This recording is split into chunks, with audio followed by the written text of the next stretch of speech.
il y avait deux hommes riches qui habitaient la ville de Jaffo. Ayant accumulé leurs richesses dans divers commerces, ils prospéraient dans leurs domaines respectifs. Une nuit, l'un d'eux fit un rêve troublant où leurs biens étaient emportés par une tempête provoquée par un homme habillé en blanc. Au matin, perturbé par son rêve, il en fit part à son partenaire, mais celui-ci le railla, assurant que leurs richesses ne pouvaient être si facilement perdues. 3 jours plus tard, ils devaient se rendre à Tarsis pour une livraison importante. Toute leur richesse était en jeu. La veille du voyage, l'homme qui avait fait le rêve eut à nouveau une vision similaire. Il vit un tourbillon emporter leur maison, leurs richesses et 7 hommes en blanc étaient présents.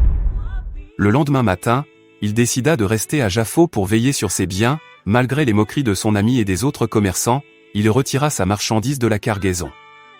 Alors que le bateau partait avec son ami et les autres marchands, ils rencontrèrent une tempête dévastatrice en mer. Pour survivre, ils durent jeter toutes leurs marchandises par-dessus bord, mais la tempête menaça le bateau jusqu'à ce qu'il soit sur le point de se briser. Comprenant que c'était un châtiment divin, ils tirèrent au sort et cela tomba sur un homme saint qui déclara avoir offensé Dieu. Cet homme se nommait Jonas. Lorsqu'ils le jetèrent à la mer, le calme revint. De retour à Jaffo, le commerçant qui s'était moqué du rêve raconta à son ami la perte de sa maison et de ses biens, ainsi que la cause de la tempête. Son ami, touché par sa douleur, l'accueillit avec sa famille et le réconforta dans son malheur. La leçon de cette histoire, ne négligeons jamais les avertissements divins, même s'ils semblent être des rêves. Même un homme saint peut être la cause de notre malheur s'il agit contre la volonté de Dieu.